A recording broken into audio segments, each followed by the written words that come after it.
Preparing. Oke, kita live teman-teman. Jadi Sudah thank you ya dibantuin. Selamat pagi semua. Waktu Indonesia bagian like. Yes. Halo, apa kabar semua rakyat light? Semoga sehat sentosa semua. Hari ini kita bertemu lagi dengan tokoh-tokoh luar biasa. Dan siapakah mereka? Nah, nanti dulu ya. Hari ini adalah hari Rabu kedua atau Rabu pertama ya? Rabu kedua ya harusnya. Rabu kedua di bulan Maret. Ya ada apa ya? Yang nggak ada apa-apa juga. Tetapi kalau di tempat lain tidak ada apa-apa, di negeri like Indonesia ini adalah sesuatu yang luar biasa. Mari kita sambut dulu yang berulang tahun, Miss Erika, Queen kita. Salah. Bukan. Mengejutkan. Ya teman-teman ya. Nah, oke hari ini teman-teman, hari ini kita bicara yang sebenarnya serius ya.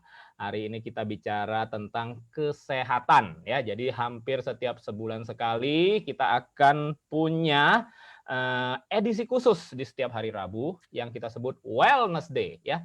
Bukan Wednesday lagi, bukan Wednesday tapi Wellness Day. Oke? Nah, ini kita buat khusus teman-teman semua. Nah, agar kita bisa sharing-sharing karena kesehatan itu adalah harta yang utama yang tak ternilai.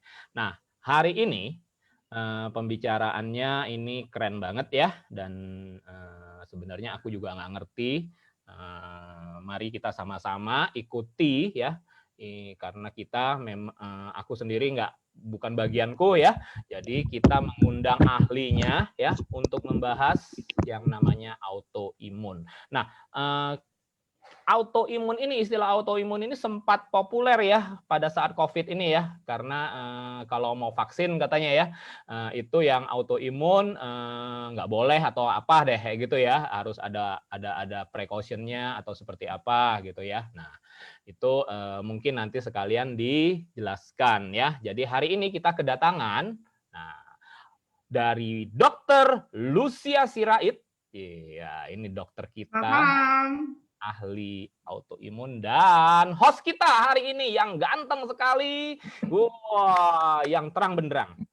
Terang benderang. Ya, ini Mr. Rudy Rimawan dan kita hari ini dibantu oleh Miss Charis West untuk mengoperasikan agar acara ini bisa berlangsung ya. Dan tentu kita kedatangan pengawas dari pusat, yaitu Queen kita. Jadi kita harus benar-benar mempersiapkan acara ini ya teman-teman ya, nggak boleh main-main. Nanti kita lagi dinilai ini ya, nanti kita ada dewan pengawas ya. Ya, dipecat dan dikurangi jatah liburan kita teman-teman ya. Nah, jatah cuti kita berkurang. Nah, bahaya teman-teman ya. Nah, ya kita harus baik-baik hari ini. Jadi teman-teman juga yang menonton, siapkan diri di depan. Ya, ayo tangan di pangku di depan, ya nggak boleh nakal. Oke, karena ada Queen yang akan mengamati dari kejauhan dengan teropongnya yang serba bisa melihat, tembus kemana saja. Dan dengan tanpa berlama-lama lagi, aku serahkan kepada pembawa acara kita, host kita, Mr. Rudy Rimawan. Silakan. Thank you, Komandan Mike. Dan hari ini spesial ya karena ditemenin ketua dewan pengawas kita yang akhir-akhir ini sibuk dengan pacar barunya. Namanya Lulu ya. Oke, selamat malam teman-teman. Selamat malam terutama Dr. Lucia. Juga ada Queen kita Rika. Dan malam ini kita dibantu selain tadi Bro Mike itu ada Charis West ya, benar ya Mbak? Charis West. Yes, benar Pak Rudy. Ya, namanya keren banget. Baik, teman-teman, malam ini sebetulnya topiknya seperti Bro Mike tadi sampaikan serius sebetulnya karena kita bicara masalah kesehatan. Bulan lalu kita bicara mengenai diabetes dan cukup seru gitu ya, tanggapannya juga cukup banyak gitu. Dan kebetulan bulan lalu Dokter Lucia juga ikut. Ya. Nah, kali ini juga tidak kalah seru karena begitu kita launch di FB-nya Like, itu tanggapannya banyak banget, luar biasa. Dan juga ternyata penyakit ini cukup unik gitu ya, unik banget. Karena selain memang banyak menyerang pada perempuan, wanita, saya baca itu hampir ada 80 penyakit yang dikategorikan sebagai autoimun ya. Nah, tentunya saya yakin teman-teman bisa banyak ya, bisa dapat informasinya di Google ya atau di materi-materi yang lain. Hanya malam ini mungkin agak khusus karena ada seorang dokter yang bisa menjelaskan lebih detail gitu. Meskipun ya karena waktunya juga terbatas, tentunya banyak nanti hal-hal yang belum bisa kita bahas karena waktu atau mungkin juga keterbatasan yang lain. Tapi no problem jika teman-teman masih ada hal-hal yang belum sempat ditanyakan dan sebagainya. Silakan, kita kan punya forum di FB Lab yang wah sibuknya luar biasa itu ya. Setiap hari ribuan itu ya. Saya juga seneng deh. Kalau di tempat umum ya kita paling yang like 15 ya, 20. Kalau di grup kita itu bisa ratusan loh. Hebat ya. Bahkan kemarin saya lihat ada satu topik yang itu tuh yang sampai Queen berhari-hari itu ada yang komentar sampai ribuan loh. 1000 lebih. Oh, luar biasa. Memang kalau isinya ibu-ibu tuh ya bagian kasus, bagian hal seperti itu memang luar biasa. Tapi kali ini kita agak serius ya, Baik, autoimun. Selanjutnya saya serahkan ke Dokter Lucia. Oh iya, sebentar. Saya mau sedikit informasi ya. Dokter Lucia ini, sorry boleh anunya ya, tahun lahirnya boleh sebutin ya, Dok ya? Boleh banget. Masih muda, dia kelahiran tahun 83. Masih kelahiran Udah tahun mau kepala 4, Ya masih tuaan saya lah. Iya sih. Dan Dokter Lucia itu pernah bertugas di Papua. Wis, luar biasa. Ya, Papua, luar biasa. Dan sekarang Ibu Dokter Lucia itu ada di Jakarta Utara, di Koja tepatnya tugasnya. Dan semoga ini ya Dok ya, lagi sibuk ini nggak vaksin? Ya. Oke. Nah, supaya menyingkat waktu, saya persilakan Dokter Lucia. Ya, baik. Terima kasih Pak Rudi, terima kasih Komai, terima kasih Cari, dan juga Pin kita. Dan saya baru menyadari warna bajunya senada. Oh. Wow. Keren sekali, saya langsung berdebar hati ini. Ya, terima kasih buat kesempatan yang diberikan pada saya malam hari ini buat berbagi sih, bukannya ngapa-ngapain, kita mau saling sharing aja. Dan mungkin yang saya sampaikan mungkin nggak terlalu mendetil banget seperti kalau ilmu kedokteran, tapi lebih fokusnya nanti di mungkin tanya jawabnya ya Pak Rudi ya, sama berbagi pengalamannya. Aku ada yang lupa.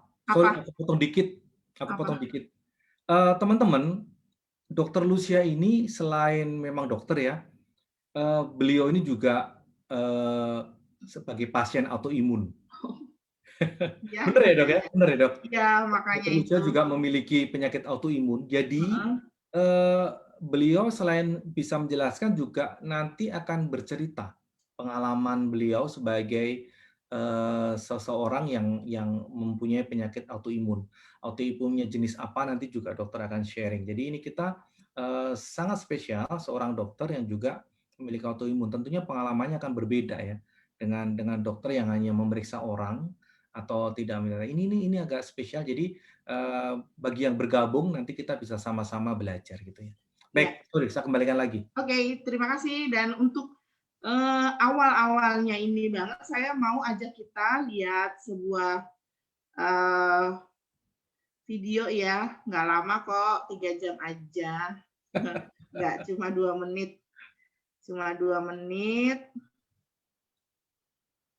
sebentar, saya share dulu.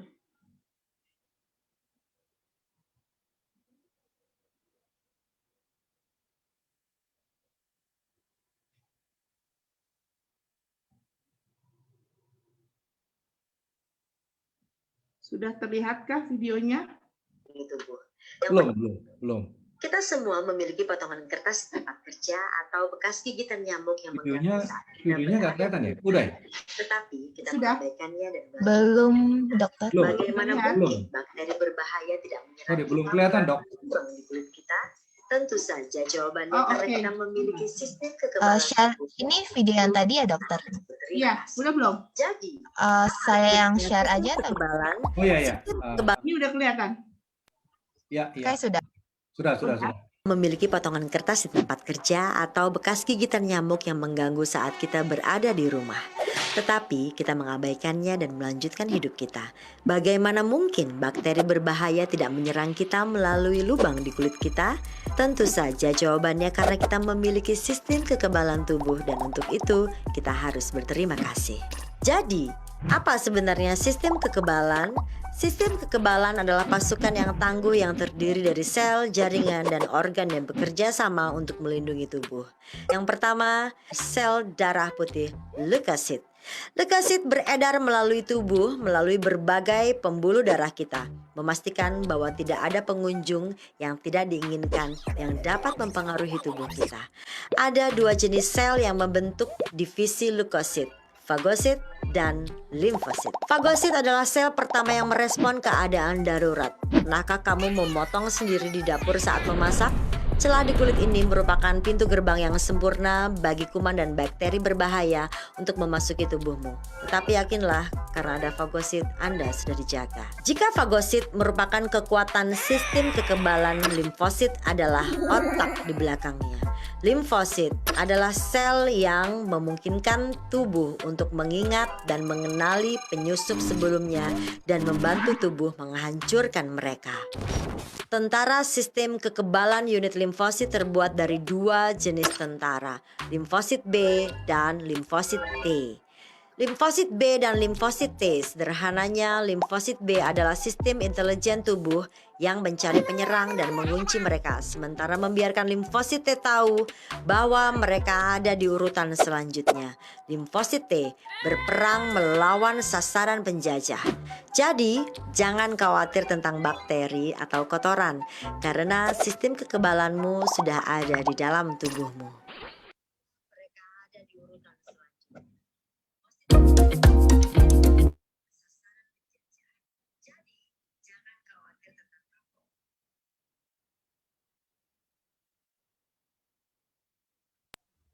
Dokter belum di-unmute. Dokter Lucia masih mute posisinya. Ya. Oke. Cari bisa minta tolong di-share ininya kah? PowerPoint-nya? Oke, siap. Terima kasih.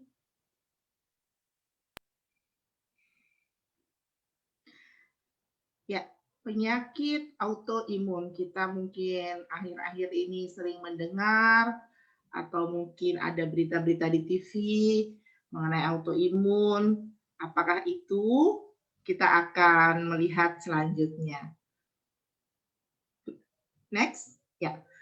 Pengertian penyakit autoimun itu adalah seperti yang tadi kita lihat ya, suatu keadaan di mana sistem kekebalan tubuh atau sistem imun menyerang sel-sel sehat dalam tubuh.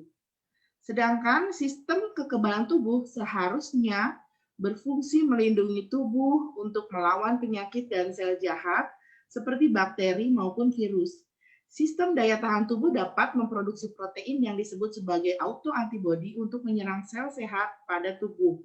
Maka dari yang seperti tadi ada di video ya, ada sistem kekebalan tubuh yang bernama leukosit, limfosit yang menyerang sel-sel jahat itu.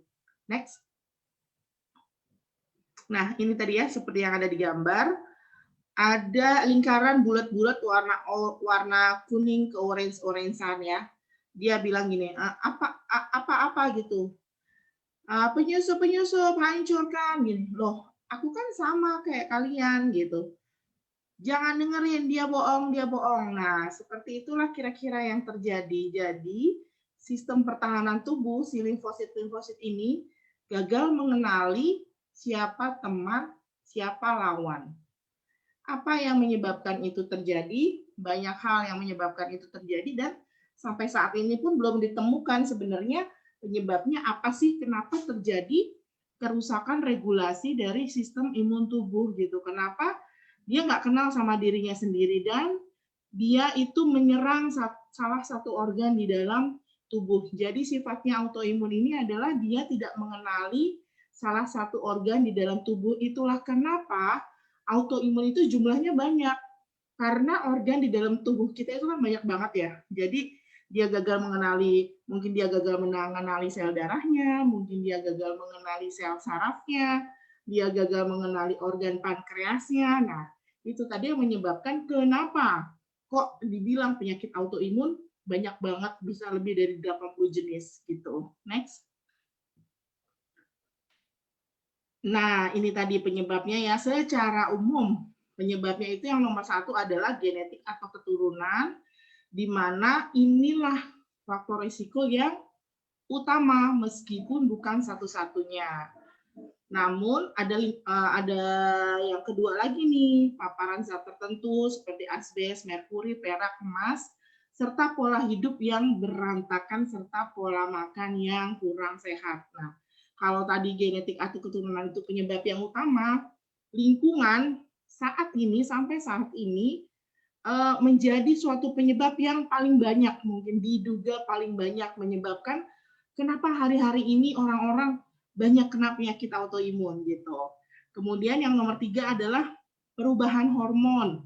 Perubahan hormon itu biasanya terjadi pada wanita yang hamil, melahirkan anak, atau ketika mengalami menopause. Biasanya itu banyak keluhan, banyak gejala yang juga ujung-ujungnya ternyata kalau diperiksa, oh itu autoimun gitu. Kemudian infeksi yang nomor 4 yang bisa memperberat gejala dari penyakit autoimun, serta yang nomor 5 jenis kelamin, di mana ternyata penyakit autoimun ini lebih banyak terjadi pada wanita. Kira-kira 2-3 banding 1.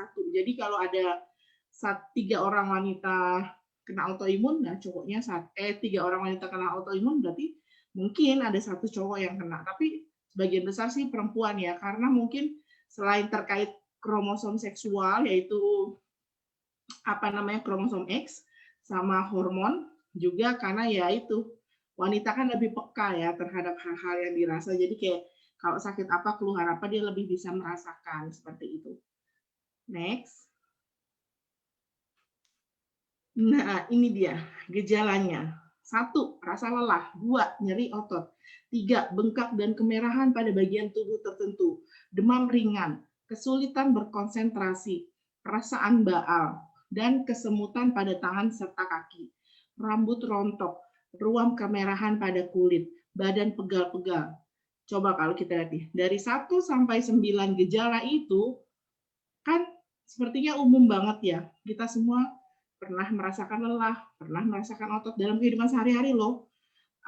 Kemerahan pada bagian tubuh tertentu, demam ringan, sulit konsentrasi juga, tanggal akhir bulan juga sulit konsentrasi ya kan, badan jadi pegel-pegel, terus jadi sensitif perasaan, terus baal, kesemutan lah kaki gitu. Jadi gejala penyakit autoimun ini memang sangat umum gitu, tidak spesifik. Jadinya kita lihat lagi gimana ceritanya tentang penyakit autoimun ini. Next. Oke, nah ini tadi contoh yang seperti itu, contoh dari penyakit autoimun. Mungkin next dulu, sebelum next lagi deh, cari, minta tolong. Nah ini saya mau cerita. Ini artis-artis yang dikenal di media menderita penyakit autoimun. Pertama almarhum Pepeng ya, dia menderita myasthenia gravis, yaitu penyakit pada kulit saraf. Jadi yang dia rasakan adalah nyeri luar biasa. Bahkan nyerinya itu dengan suntik morfin yang anti nyeri udah tingkat narkotik ya, itu nggak kena gitu. Makanya luar biasa Pepeng ya, selama sakit kita lihat di media itu perjuangannya. Kemudian Cici Panda, Raditya Dika, Jennifer Iskandar, dan Ashanti. Kalau Cici Panda, Raditya Dika, dan Jennifer Iskandar saya belum menemukan jenisnya spesifiknya apa. Tapi kalau Ashanti itu dia menderita antifosfolipid syndrome. Nah, antifosfolipid syndrome ini adalah satu jenis penyakit autoimun yang juga saya derita. Biasanya diderita oleh wanita, dan ciri-cirinya adalah pertama, kalau dia wanita menikah sering keguguran. Kedua, kalau misalnya hamil, dia harus melakukan suntikan pada perutnya supaya kehamilannya bisa bertahan gitu. Pertama, kena Pak Rudi. Yes. Pak Rudi. Ya. Ini udah boleh sekalian sharing belum? Boleh. Jadi teman-teman, tadi seperti saya di awal saya sampaikan, Dokter Luciadi juga memiliki autoimun ya. Jadi ini sharing beliau, mungkin juga kalau dokter juga punya pengalaman bagaimana cara menjaganya, Dok, silakan Dok. Oke, boleh. Nah, seperti yang Pak Rudi bilang, kan saya juga ada penyakit autoimun nih. Saya boleh GR nggak Pak Rudi? Saya penyakitnya sama kayak Ashanti loh. Aduh, janganlah. Ini sebenarnya sama, penyakitnya saya autoimunnya jenisnya sama kayak Ashanti. Okay. Antifosfolipid syndrome. Yang itu kalau itu tidak terkontrol dengan baik, itu akan berubah menjadi lupus. Yang lupus itu lebih parah gitu. Jadi, tapi di sisi lain ada lagi namanya antifosfolipid syndrome yang murni. Memang dia seperti itu. Ada yang antifosfolipid syndrome ini merupakan gejala dari penyakit lupus yang kalau tidak terkontrol akan menjadi penyakit lupus. Ada yang memang dia seperti itu. Tapi ciri-ciri umumnya sama. Kalau wanita hamil sering keguguran, terus nanti kalau udah terdeteksi dia pada saat hamil harus nyuntik di kulit perutnya loh, 30 hari nyuntik tiap hari. Nah, di sini mungkin yang kita lebih sering dengar itu penyakit pengentalan darah, Pak. Iya.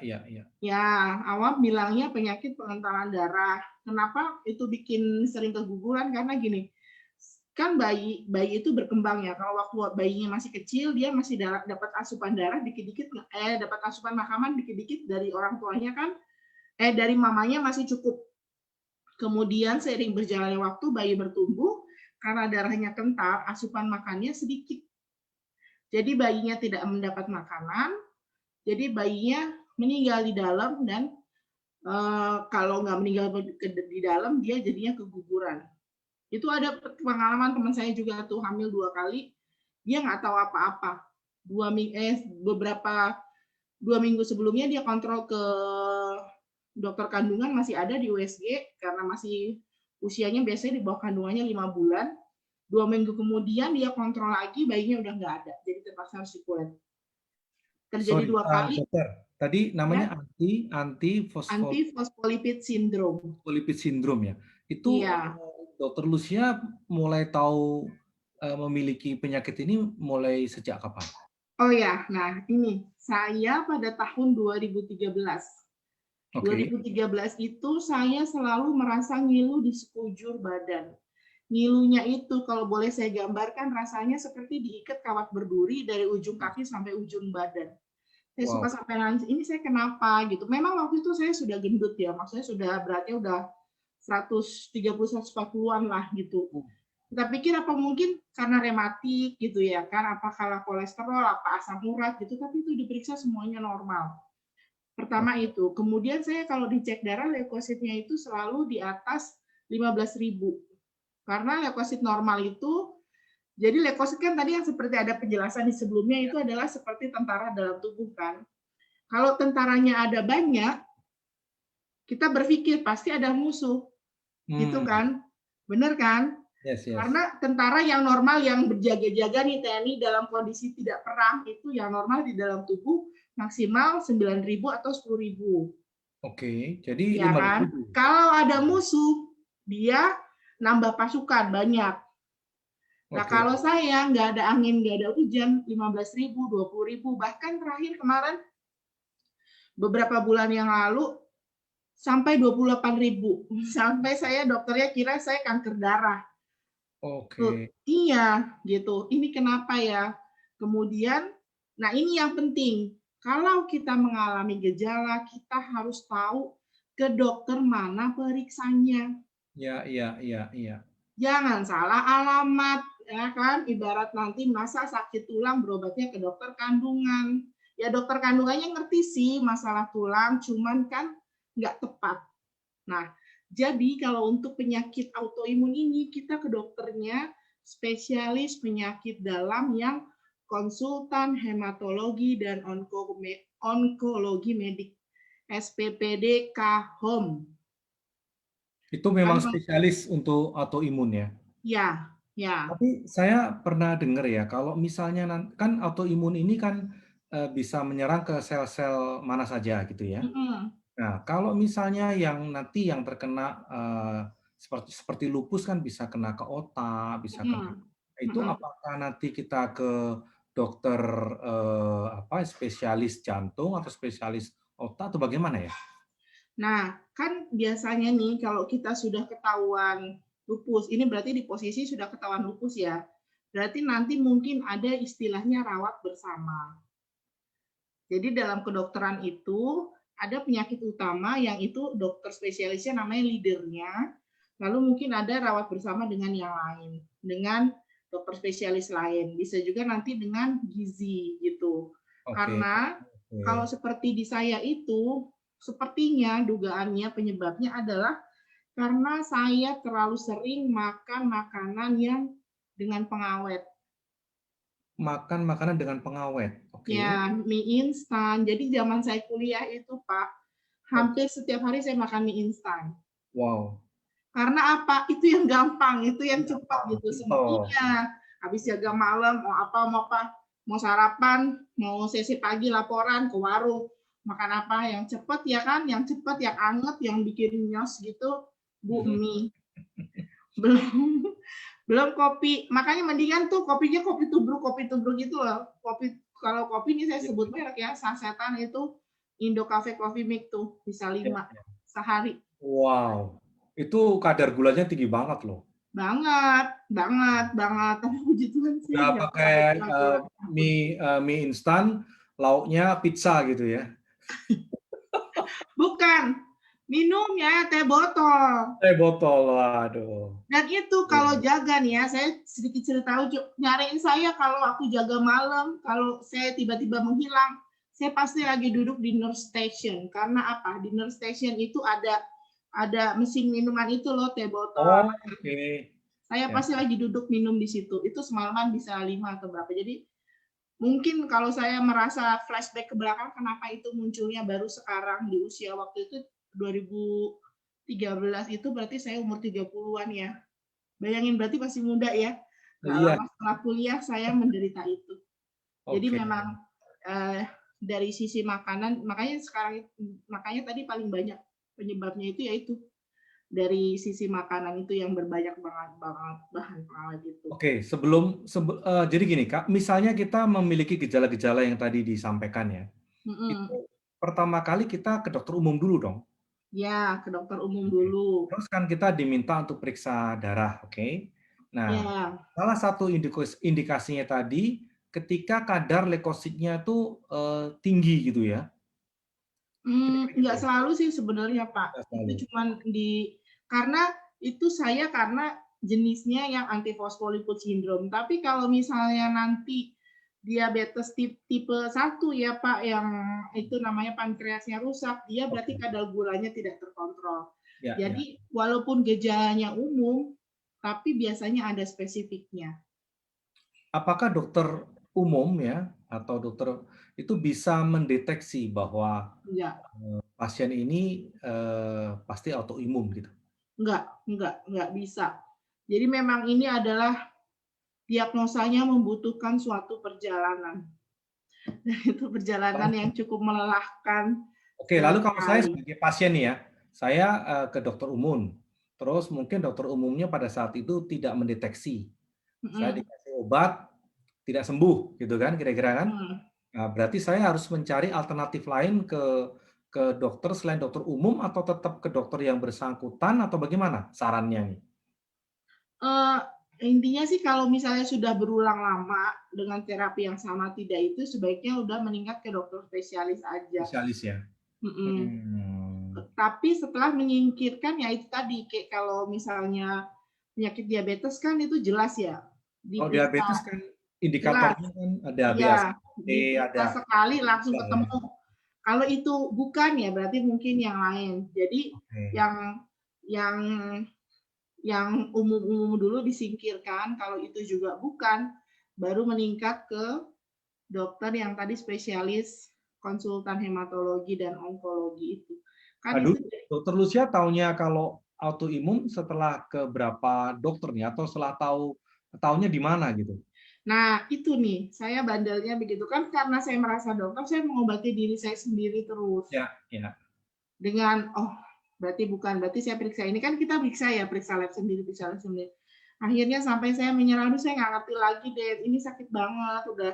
Oh ya, tambah waktu itu saya gejalanya biru-biru, sering banget biru-biru, padahal nggak ngapa-ngapain.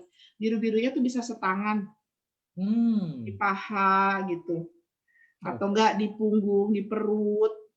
Saya udah takut kalau dengan pikiran manusiawi saya takut tuh kalau biru-biru yang naik ke dada, saya serangan jantung.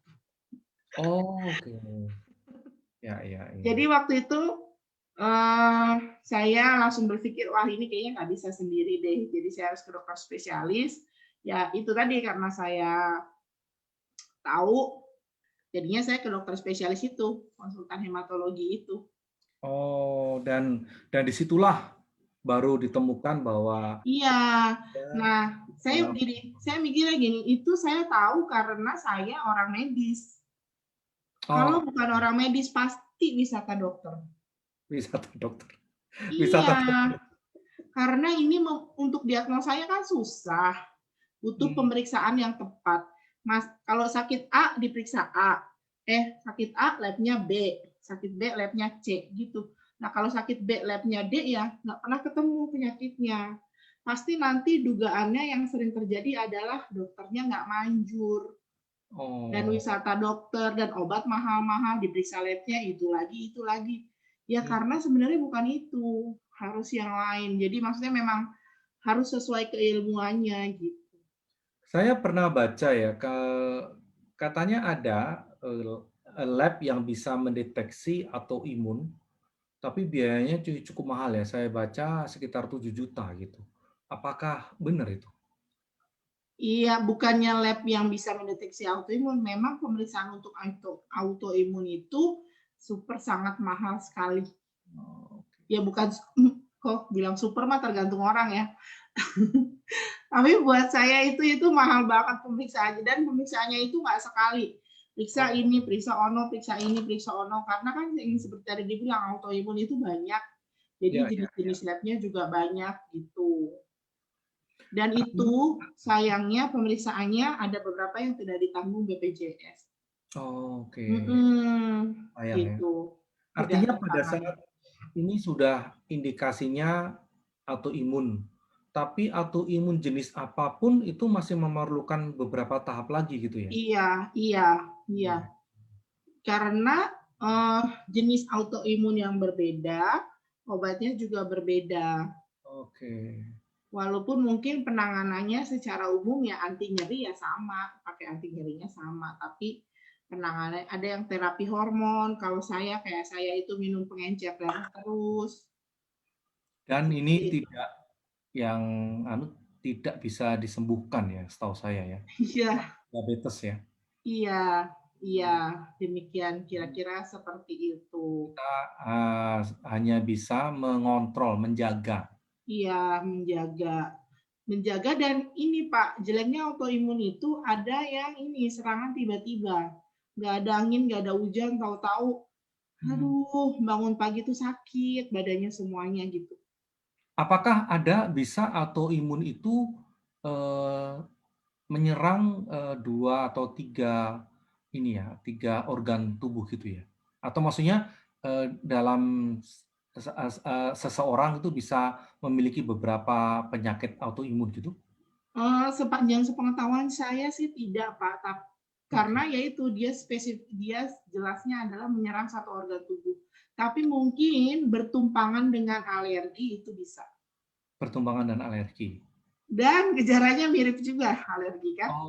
Gatal-gatal. Kalau ini mirip dengan psoriasis. Psoriasis autoimun Psoriasis. yang jenis psoriasis itu sering dikira eksim.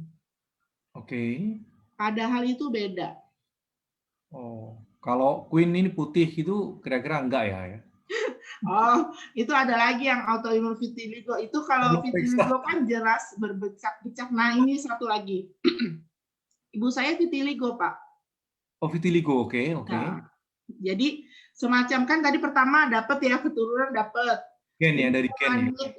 Sebenarnya keturunan iya, kalau lingkungannya saya bagus, ya saya walahu alam bukannya ini ya, mungkin saya nggak kena.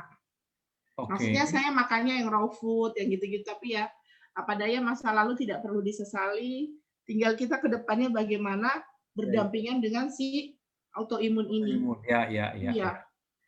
Jadi selain obat, kita juga harus diri sendiri, jangan kayak mentalnya tuh jangan mental sakit. Oke.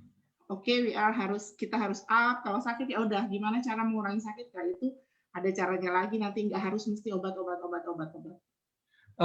Ini sekalian saya menjawab nih. Kemarin ada yang bertanya di FB itu Sherly Widodo ya, Ibu atau Mbak nih ya. Dia papanya baru divonis autoimun rematik. Oke. Dan ada saudara papa yang anaknya juga penderita yang sama. Dan dia bertanya apakah penyakit ini ada hubungan dengan genetik, dan tadi sudah dijawab ya. Ada. Iya. Dan ini rematik ini juga ada tadi pemeriksaannya sendiri Pak, anti rematik. Dokternya juga beda ya? Dokternya juga beda ya? Ada, dokternya beda, reumatologi namanya. Karena ini sudah kena tulang juga kan, jadi dokternya beda, reumatologi namanya. Saya usul tadi kan sebelum artis-artis ini kan kita lompat ya, boleh balik ke situ supaya. Oke, boleh. Oke, thank you. Sebelumnya mungkin Cherry.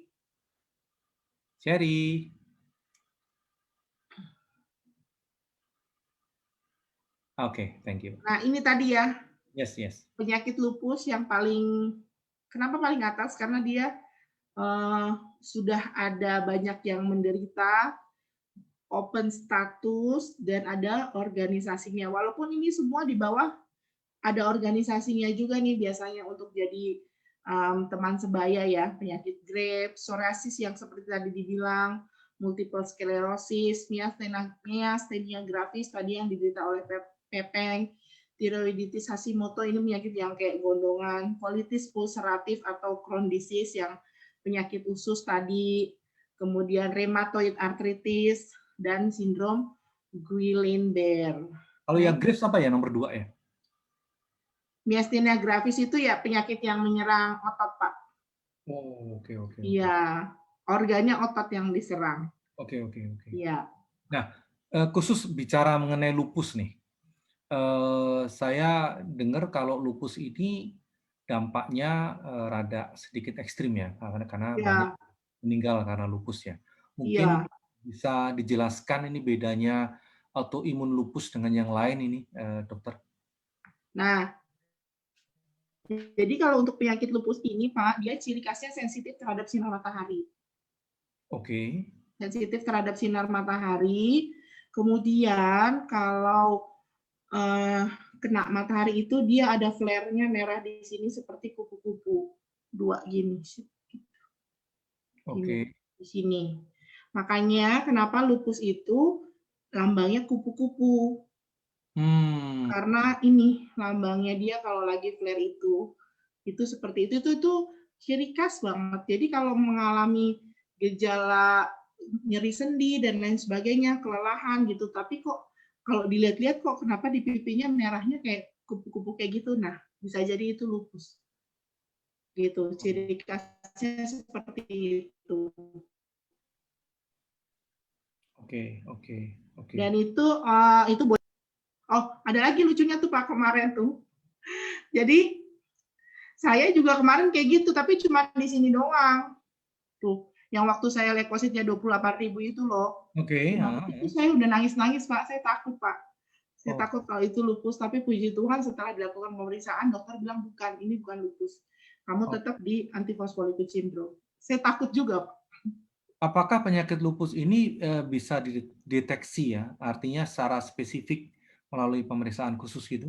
Bisa ada pemeriksaannya anates, terus CRP, anates, CRP, terus dedimer gitu. Dan saya dengar Apa sih yang itu paling pemeriksanya bahaya, juga? paling bahaya kalau menyerang ke otak ya. Iya. Begitu kira-kira Pak. Nah, ini ada pertanyaan, apakah penyakit autoimun itu menular? Oh, tidak. Tidak ya? Oke, clear ya. Jadi teman-teman, penyakit autoimun itu lebih diproses di dalam tubuh kita sendiri ya, dan tidak menular ya? Iya, tidak. Nah, oke, silakan lanjut dok ininya. Queen, mungkin ada yang mau disampaikan, Queen?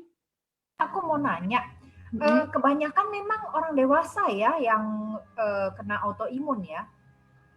Ya, Orang dewasa baru tahu, atau memang ada juga anak kecil, yang kecil-kecil udah ketahuan?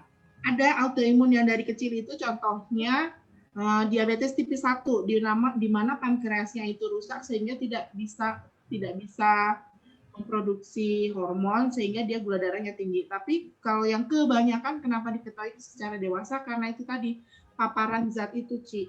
Iya. Jadi karena paparan zat terus menerus, termasuk itu apa ya? Saya pernah baca sindrom kebersihan itu loh, Ci. Jadi kalau ada dari anak kecil nggak pernah kena kotor, semua selalu steril. Nah, itu justru juga nanti pada juga ya? Iya, jadi bingung nggak sih, Ci? Terlalu jorok dia kena penyakit, terlalu bersih juga kena autoimun juga. Ini penyakit bingung namanya. Terus kayak tadi kan Lucy bilang bahwa ada temen ada papanya temen Lucy ya, kalau nggak salah ya, tiba-tiba didiagnosa autoimun ya. Berarti sebenarnya itu tidak kenal usia ya, Lucy ya. Jadi tinggal dia seberapa cepat dia menemukan bahwa dia sakit autoimun. Mungkin itu kali ya tepatnya. Dan merasakan. Ada orang yang merasakan sakit, ada yang enggak. Termasuk ya itu tadi, kenapa kebanyakan wanita? Karena wanita kayak sensi ya, lebih alert. Lurus aja berasa kan, Ci? Wanita kan alisnya nggak lurus aja berasa, apalagi. Ya betul, setuju. Terus resisten akan rasa sakit juga nggak sekuat laki. Rasa pain, karena memang kecil ininya kan yang pain itu kan.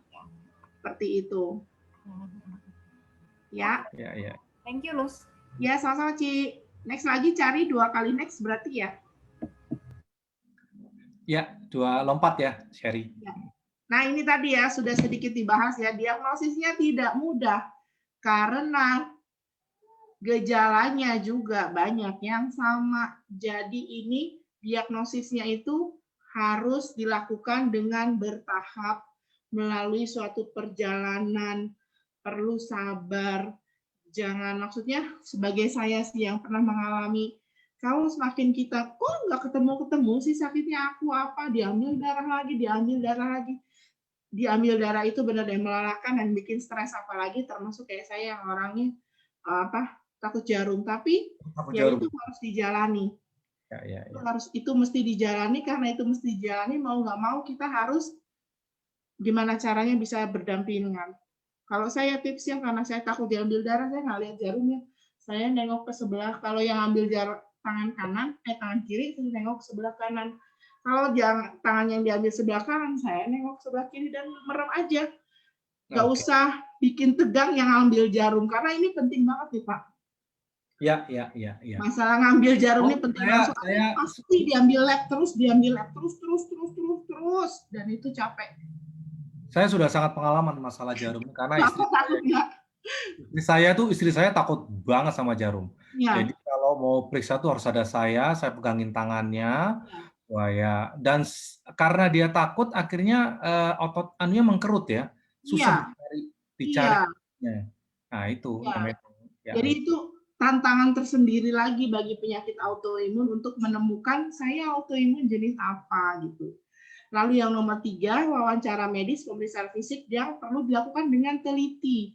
Karena ini perlu teliti, maka kita juga perlu terbuka sama dokternya. Gitu. Kayak oke.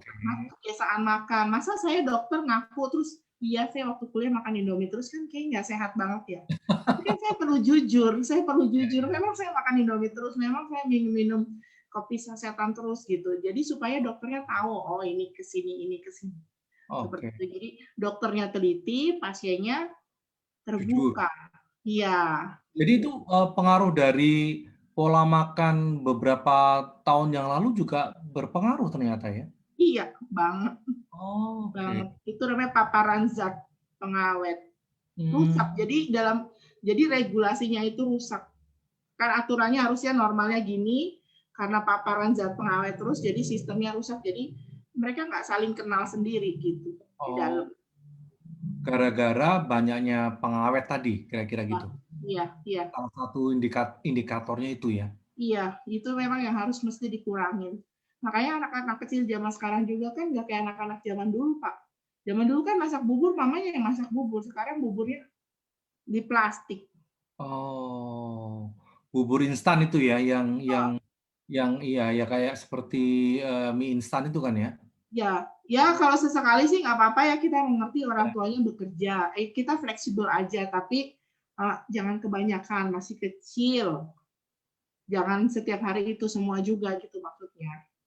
Tapi ya ada gini ya, remaja sekarang ini karena informasi mengenai kesehatan itu sekarang mudah didapatkan, hidup sehat, pola hidup sehat, saya perhatikan ya, mereka juga sudah, ya saya melihat anak saya sendiri ya, anak saya itu sudah nggak mau yang namanya Coca-Cola, sorry, yang minuman yang berkarbonat, yang manis, dan termasuk mie instan itu sangat-sangat dikurangi karena mereka tahu bahwa makanan-makanan tersebut itu bisa berpengaruh terhadap ini ya, terhadap tubuh. Bahkan kalau mereka mau beli snack itu dibaca dulu berapa kalorinya, berapa garamnya terutama. Anak-anak sekarang sudah ini loh, kalau saya lihat beda sama kita dulu. Kita dulu anak salah ajar aja gitu kan. Remaja Ya, sekarang saya lihat lebih care ya, lebih ngerti terhadap tubuhnya sendiri karena informasi gampang sekali didapat. Ya, betul, betul banget, betul banget. Ya, oke, oke. tapi kalau generasi TikTok tetap dekat sama micin sih, Pak. Generasi TikTok. Kayak kita bilang anak micin bikin happy. Ya benar, memang micin itu mempengaruhi kita supaya jadi kayak up gitu, jadi kayak girang micin dan gula gitu kan. Makanya kalau lagi sedih kenapa? Makan coklat kan? Karena itu berpengaruh dengan hormon itu tuh. Makanya luar biasa nih buat putra-putranya Pak Rudi nih bisa benar-benar di tingkat kesadaran yang sudah lebih awal gitu. Karena itu mempengaruhi nanti ke depannya. Ya, ya, ya. Tidak hanya anak saya sih, hampir rata-rata saya lihat teman-teman dan sebagainya itu kesadaran untuk hal itu yang cowok juga loh. Yang cowok mereka care karena sekarang kita lihatlah anak-anak muda sekarang badannya bagus-bagus, six pack, nge-gym, mereka kesadaran akan itu tuh lebih tinggi, kalau menurut saya lebih tinggi dibanding zaman kita dulu. Iya, iya, benar banget Pak. Karena zaman kita dulu mungkin masih mikirin sekolah gitu ya Pak ya kali ya. Informasinya nggak semudah sekarang. Iya, Sekarang kan iya. banyak tokoh-tokoh ya terutama yang dari Korea lah ya, kira-kira. Iya. Jadi pengen jadi role modelnya kayak gitu ya Pak ya. Karena role modelnya mungkin juga mereka di IG-nya banyak melakukan olahraga dan sebagainya. Itu cukup berpengaruh menurut saya sih. Iya, benar. Benar banget sih Pak. Sisi positifnya sih di situ ya Pak ya. Oke, lanjut. Lanjut. Kayaknya ini udah habis deh. Belum. Lanjut lagi cari.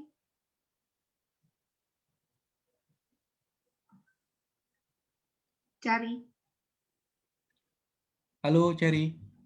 Cari. Cherry. Halo, iya tadi udah di next Udah tadi. nggak ada ya? Oh, udah habis. Habis ya? Kayak masih 1 atau 2 slide lagi deh. Selanjutnya, Ya. ini. Next.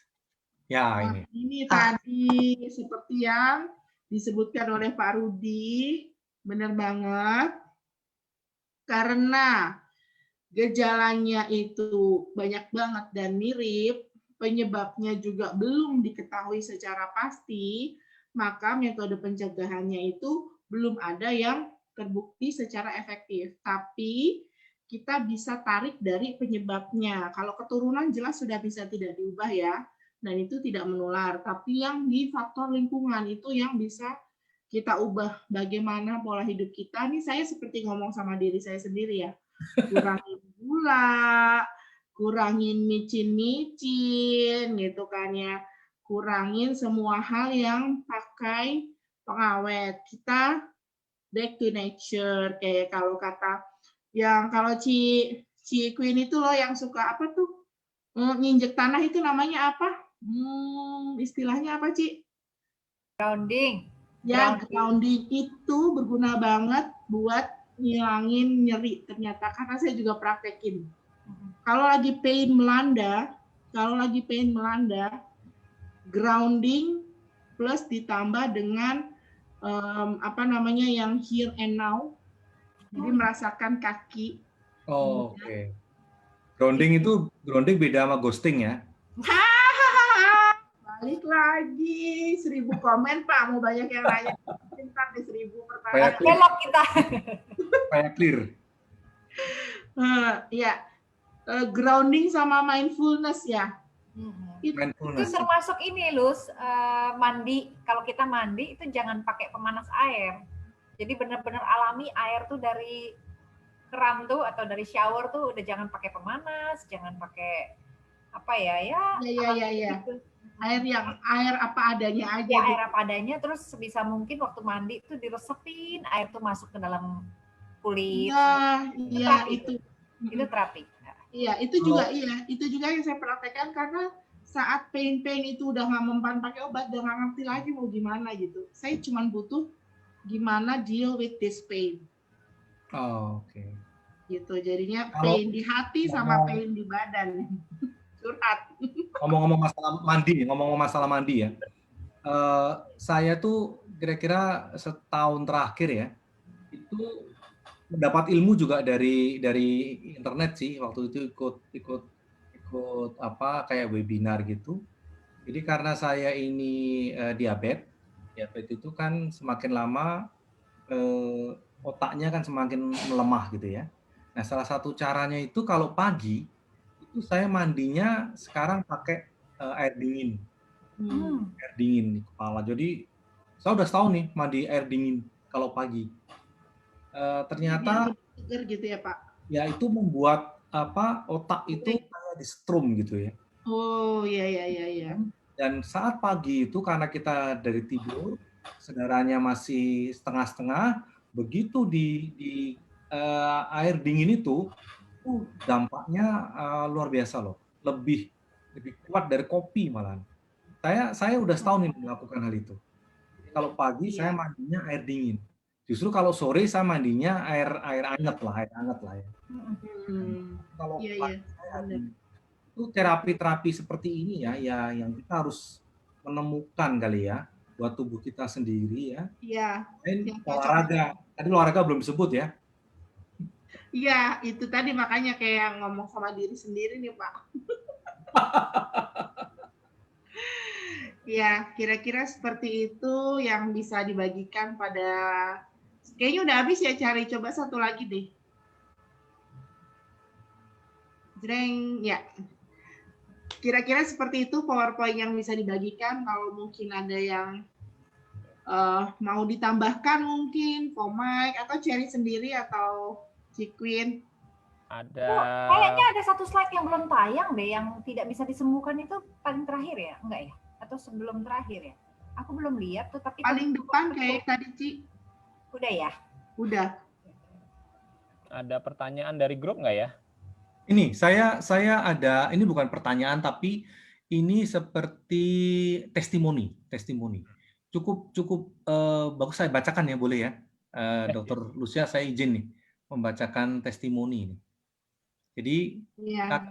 kakak kesayangan saya terkena autoimun jenis vitiligo sejak dia SD kelas 4. Jadi ini pertanyaan Queen tadi, ternyata ada yang anak kecil loh dari kelas 4 SD yang diserang adalah kulitnya. Jadi sebagian kulitnya memutih seperti kulit sapi. Gitu ya. Bercak-bercak putih di kulitnya itu bertambah ketika dia stres dan kualitas udara yang dia hirup kotor, jelek, ya, kadar polutannya tinggi. Kondisi kulitnya semakin memburuk, bercak putih semakin bertambah banyak sejak dia dipindah tugaskan ke Jakarta. Sejak 2 bulan terakhir, atas saran salah satu temannya sesama penderita vitiligo yang sudah mencoba dan berhasil, dia mencoba metode pengobatan baru dengan mengkonsumsi tulang-tulang. Nah ini ini Ya, dibikin bubur tulang ya. mungkin tidak secara ini ya dari sisi kedokteran mungkin, tapi ini Itu tadi, namanya juga usaha. Ya, Pak. Ya, namun dia ada tulang ayam, tulang sapi dan lain-lain dimasak hingga menjadi bubur dengan slow cooker selama 24 jam, dikonsumsi 1 cangkir kecil setiap pagi dan malam sebelum makan. Perubahan warna kulitnya dari putih ke normal mulai terlihat sedikit demi sedikit di beberapa bagian, meskipun terasa sangat lambat. Namun perkembangan ini cukup mengembirakan dan membuatnya semakin optimis untuk kesembuhannya. Ini dari Ibu Kiki Arisianturi yang tadi masuk ke EB saya. Jadi ini adalah pengalaman dari seorang yang terkena vitiligo sejak SD ya, dan sampai sekarang, dan dia memiliki berdasarkan pengalaman temannya, dia membuat bubur dari tulang. Ini Ya, mungkin bisa cerita-cerita seperti ini banyak ya di luar ya kali ya, untuk banyak. macam-macam sekali penyakitnya, bermacam-macam sekali ya. Dan kalau saya prinsipnya kalau pengobatan itu kalau misalnya ada yang lain mau dicoba ya monggo gitu. Jadi nggak terlalu saklek banget. Harus obat gitu. Kira-kira seperti itu.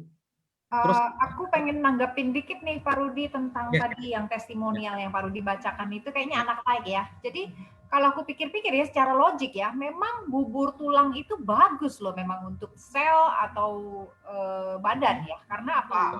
Aku pernah baca dulu ada juga orang yang terapi itu karena dia tulang-tulangnya sering nyeri.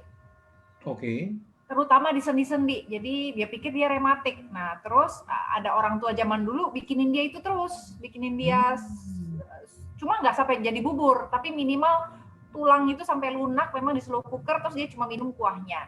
Nah, menurut dia memang nyeri sendinya jauh lebih berkurang gitu. Jadi dia teruskan itu sampai sekarang. Jadi saya pikir-pikir kenapa nggak dicoba juga ya? Benar juga sih itu sih. Sehat ya. Kalau kita lihat ya di dalam tulang itu kan ada sumsum, ada kalsium, ada kolagen. Jadi secara itu. Iya. Jadi benar juga itu. Saya mikir wah iya kalau itu make sense ya. Mari kita bikin besok ya, mulai besok. Aku mau beli slow cookernya dulu, belum punya soalnya. Iya sih. Ya. Mulai dari tulangnya Han Solo dan Lulu dulu. Jangan gitu dong Pak Rudi. Hati-hati nanti jadi status loh Pak Rudi. Ini ada juga satu nih. Kemarin saya janji mau menanyakan nih, apakah dermatitis atopik juga salah satu bentuk autoimun dari Ibu Hilda Astrid? Nah, itu tadi dermatitis atopi apakah merupakan suatu jenis autoimun? Saya jawab sih sepertinya bukan ya, karena dermatitis atopi itu lebih ke reaksi alergi yang berlebihan daripada autoimun. Kalau autoimun itu ini moga-moga Bu Filsa ya reaksi alergi yang berlebihan sehingga dia kulitnya memerah dan bersisik gitu karena terjadi proses peradangan di daerah kulitnya itu. Mungkin dermatitis atopi lebih sering kita kenal eksim ya. Jadi kalau gatelan daerah situ aja. Itu lebih ke eksim ya. Lebih ya. Kalau gatelan daerah situ. Ngomong-ngomong. Dan itu biasanya kalau misalnya ini kumat di sini. kalau dermatitis atopik kan terlokalisasi, kalau misalnya yang autoimun itu lebih ke seluruh organ tubuhnya. Kalau autoimun yang mengenai kulit, seluruh organ kulit. Jadi kulit ini kita sebut juga sebagai organ tubuh ya. Kita kenal sebagai nama penyakitnya psoriasis. Mirip sih, merah-merah di kulit gitu juga gejalanya, cuman ada bedanya karena kalau psoriasis lebih ke numpuk-numpuk gitu sel kulit matinya. Seperti itu. Gitu. Mudah-mudahan sih nanti itu. Ngomong-ngomong vitiligo, pernah lihat nggak seorang video, seorang model kalau nggak salah yang menderita vitiligo? Ya, nah, itu sebenarnya. Malah dia kulit hitam kayaknya ya Pak ya. Kulit hitam. Mau diputerin nggak? Mau diputerin nggak? Boleh. Mau ya? Oke ya. Boleh. Cari jadiin aku ini dong, bukan jadi host boleh, tapi ini di ini apa? Spotlight. Di spotlight, betul. Spotlight. Co-host spotlight. Spotlight aja kalau nggak apa-apa. Oh, oke. Dan Oke, kita dengar bareng ya. Sebentar aku share ini dulu. Aku share sound-nya dulu. Oke, kita dengerin bareng-bareng ya. Bentar, mana playernya? Kenapa gue Tuhan gitu kan? Kok harus gue dan gue cewek gitu? Looks di cewek kan sangat penting kan? Gimana caranya orang bisa suka gue dengan kondisi kulit gue yang kayak gini? Bahkan di mall pun pernah aku lagi jalan terus ada ibu-ibu bawa anak kecil, terus anaknya ditarik gitu, takut menular. Jalannya nggak sempit, tapi dia tarik anaknya gitu. Halo, nama aku Sasa, umur aku 25 tahun, aku bekerja sebagai model. Vitiligo itu sebenarnya suatu kondisi di mana kulit kita tuh punya autoimun sehingga melanin kulitnya tuh bisa mati atau rusak. Dia tuh nggak ada warna kulitnya, jadi warna kulitnya tuh putih, nggak seperti manusia normal. Sebenarnya dari 5 tahun tapi masih kecil banget, nggak begitu sadar, dan membesar sampai umur 8 tahun yang udah menyebar kemana-mana. Beberapa dokter udah tahu ini tuh, ada yang bilang emang nggak bisa sembuh, tapi kita coba yang kayak gitu, pakai obat, terus malah ngebakar kulit samping-sampingnya, terus harus berjemur jam 9, sedangkan masih sekolah kan, jadi nggak bisa. Sedih dan takut beneran, kayak nggak punya teman, takut gak punya pasangan, terus ya takut kayak ya gue beda, dan gue anggap itu tuh sebuah kekurangan dan ketidaksempurnaan karena gue memisahkan vitiligo ini dari diri gue gitu loh, kayak kekurangan, gak mau gue terima gitu, sesuatu yang enggak ini bukan gue gitu. Sampai di suatu titik kelas 5 SD aku ditunjuk-tunjuk ada teman laki-laki, dan salah satu pertemanan itu adalah cowok yang keceng. Diketawain nih kan. Nah ya dari situ kayak ternyata ini tuh sebuah hal yang lucu atau kayak ejekan. Di hari itu aku kasih tahu ke mama, terus besoknya nggak mau sekolah karena ngerasa itu sih, ngerasa sedih, ngerasa takut, ngerasa kayak gue tuh beda dari yang lain, gue tuh punya kekurangan ini. Bahkan di mall pun pernah aku lagi jalan terus ada ibu-ibu bawa anak kecil, terus anaknya ditarik gitu, takut menular. Jalannya nggak sempit, tapi dia tarik anaknya gitu. Ketidaktahuan seseorang kadang-kadang bisa membuat seseorang merasa rendah, merasa nggak berharga gitu. Selalu nanya kayak kenapa gue Tuhan gitu kan? Kok harus gue, dan gue cewek gitu. Looks di cewek kan sangat penting kan. Waktu umur 17 tahun gue minta gue Jumat ini ulang tahun ke-17, gue pengen Tuhan kasih mujizat ke gue, ilangin vitiligo ini gitu. Setelah gue minta itu dan gak dikasih, emang dia punya rencana kalau gue harus bantu orang-orang yang tidak percaya diri atau punya vitiligo kayak gue, atau selain yang punya vitiligo tapi ketidakpercayaan diri, memang it's an issue gitu loh di dalam diri kita yang gak kelihatan. Dan that's the truth. Gimana caranya orang bisa suka gue dengan kondisi kulit gue yang kayak gini, kayak gitu sih. Sebenarnya nggak hanya satu pikiran, tapi kemana-mana juga gitu. Even sampai sekarang pun masih ada pikiran kayak gitu, kayak ada nggak yang mau nikah dengan gue dengan kulit yang kayak gini, atau kalaupun dianya udah mau nikah, emang keluarganya menerima. Aku pernah deket sama cowok, terus ada concern dari orang tuanya tentang hal ini gitu. Mamah dan papahnya nanya, ya kamu memang mau punya anak yang kayak gitu juga?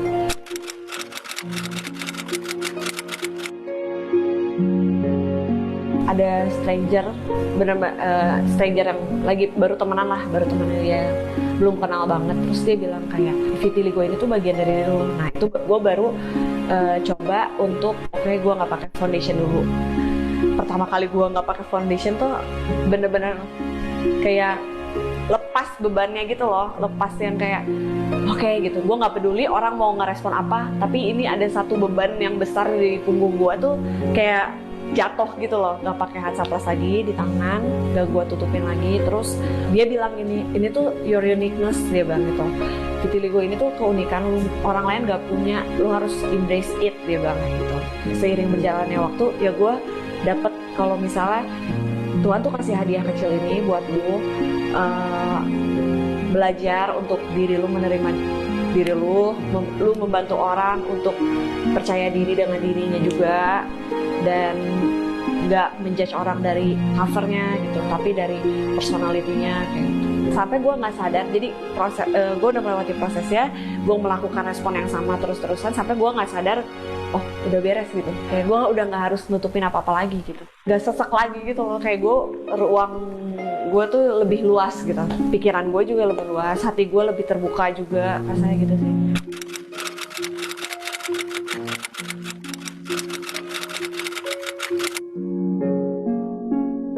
Ya gue pengen bilang sih, lebih cepat lo menerima lebih baik, karena itu bagian dari diri lu.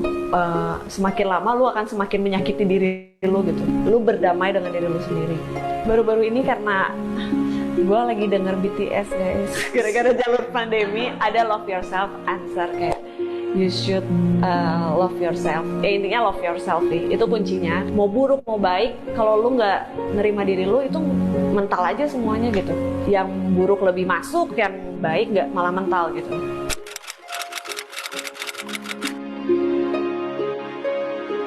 Seorang wanita cantik jika percaya diri. Lu nggak bisa tiba-tiba lu percaya sama diri lu, kayak lu percaya sama orang nggak bisa, tapi lu kenal dulu, lu terima dulu dia seperti apa. Ya kalau gua contohnya vitiligo, pasti ada tatapan dari orang, udah wajar. Nah itu lu harus terima as yourself gitu loh, baru lama-lama lu akan bisa percaya diri. Ketika lu udah sayang sama diri lu sendiri, ketika lu udah mencintai diri lu sendiri, lu akan bisa percaya diri, lama-lama kebangun sendiri gitu. Karena aku seorang model kan, apalagi kalau brand-brand yang baju ada size yang memang untuk terlihat, ya namanya marketing, harus orang pengen beli kan. Jadi aku menjaga tubuh aku juga, nggak cuma perawatan skincare aja, tapi bentuk tubuh juga aku jaga kayak gitu. Selain skincare sama make up, aku dari kecil tuh emang selalu jaga kesehatan. Karena masalah vitiligo ini juga kan aku jadi sering ke dokter. Salah satunya jaga makan sih, soalnya keluarga aku juga concern dengan kolesterol. Aku pernah photoshoot. Oke, cukup sampai sini ya, karena ini nanti belakangnya iklan soalnya. Oke, Mike. Oke, ini kita tampung pertanyaan dulu nih ya dari YouTube nih. Ini ada yang beberapa yang telat. Ada yang bertanya, apakah penyebab autoimun itu makanan yang buruk atau kelebihan berat badan? Ini bukan nanya karena Ya. Gimana dok? Antara ya biasanya gini, itu adalah relate banget ya. Makanan yang buruk pasti berhubungan dengan masalah berat badan.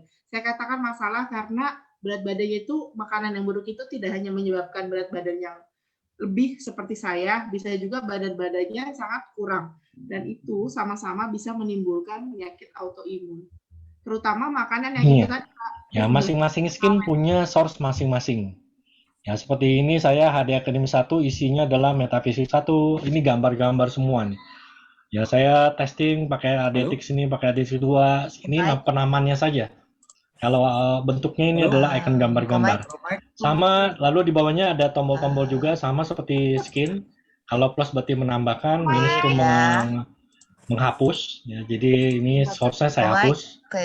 Kalau tanda gerigi gitu, kulit gerigi itu buat setting ada opsi tambahannya istilahnya. Nanti kita akan belajar. Lalu yang segitiga ke bawah ke atas ini juga sama. Dia mengurutkan harus letaknya di mana. Jadi bisa mengurutkan melalui tombol-tombol ini, atau kita bisa langsung drag saja. Memakai mouse kita pindahkan ke atas ke bawah, itu juga bisa.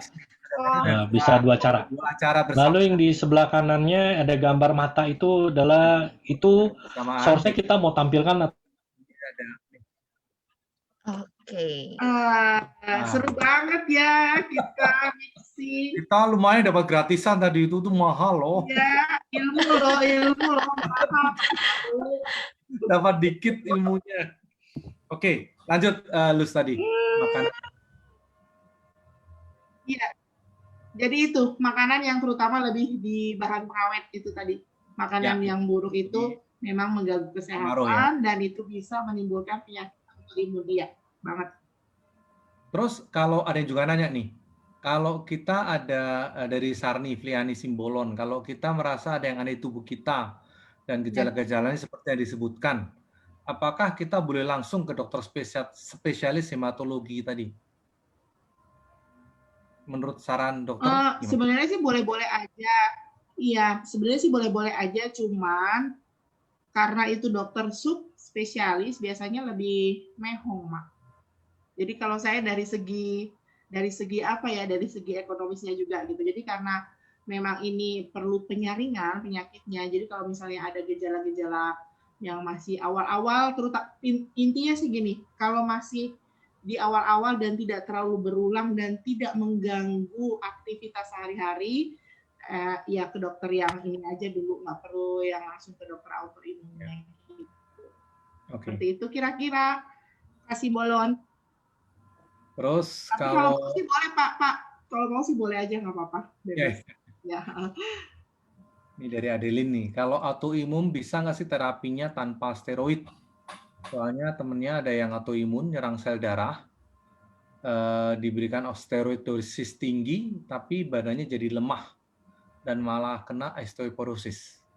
Ya, memang gini. Jadi memang ada autoimun yang harus diterapi dengan steroid, ada yang enggak gitu.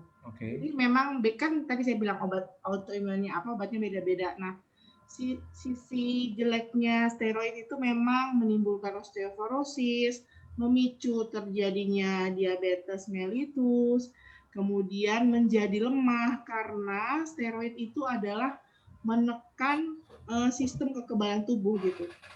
Kan tadi autoimun itu kekebalan tubuhnya terlalu aktif sehingga menyerang diri sendiri, ya kan?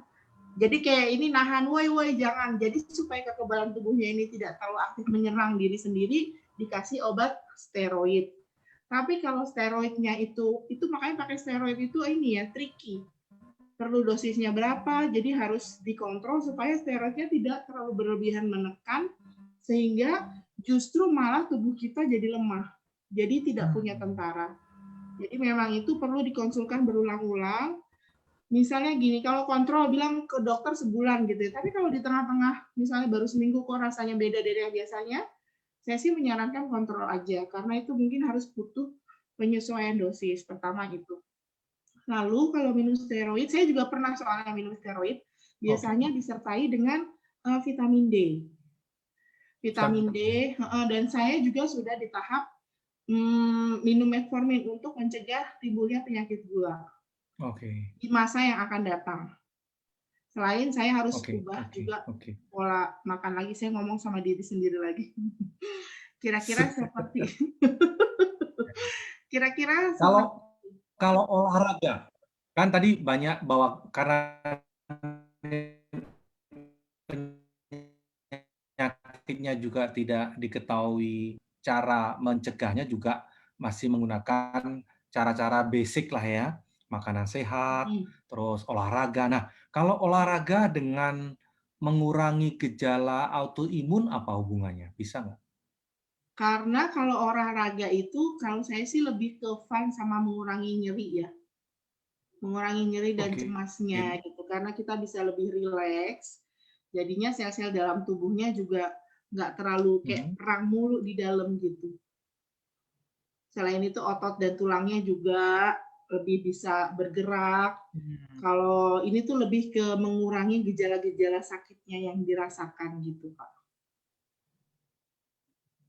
Untuk penyakit autoimun. Dan bagi yang belum terkena, apakah itu kalau bisa untuk mengurangi olahraga sih untuk kayaknya gini, autoimun kalau memang Kalau olahraga sih saya rasa enggak ya. Maksudnya enggak juga kalau misalnya kalau olahraga terus kita enggak kena autoimun tuh enggak juga gitu. Oh, Seperti oke. itu. Oh, Tapi oke. lebih ke mengurangi gejala penyakit, bukan mencegah penyakit gitu. Bukan Kira-kira mencegah Pak. ya. Oke. Iya. Mm-mm. Lus, aku mau tanya satu dong, Lus. Iya boleh Ci, silakan. Kayak terapi stem cell ya, kan banyak sekali tuh. Dari tahun berapa tuh sempat ngetren kan, sampai ada orang-orang yang sengaja datang ke Beijing, kemana untuk terapi stem cell. Nah, kalau terapi stem cell itu kan seperti kayak kita injeksi macam pasukan tambahan supaya ngebangunin juga kan, ngebangunin pasukan yang selama ini tertidur supaya ikut bantu memerangi penyakit. Apakah terapi stem cell itu bisa untuk autoimun? Gini, emang mahal sekali sih. Terlepas dari saya tidak belajar stem cell secara khusus ya Ci, tapi saya rasa bisa. Dia stem cell itu, karena stem cell itu apa ya? Sel murni yang masih bisa jadi apa aja. Jadi gini, jadi stem cell itu mungkin seperti anak bayi yang masih bisa dididik untuk nanti jadi pilot, nanti jadi dokter, nanti jadi apa yang itu nanti berguna di dalam tubuh kita. Iya. Jadi bisa jadi sih stem cell itu untuk terapi. Ya. Karena apa namanya? Jadi nanti dia bisa lebih sel autoimunnya jadi tahu yang benar mana yang musuh. Iya betul. Waktu itu kan gini, Lus, kalau boleh share ya. Waktu itu kan aku pernah nemenin suami tuh ya beberapa kali stem cell di luar negeri. Terus pernah juga ke Jogja di UGM tuh ada satu dokter tuh keren.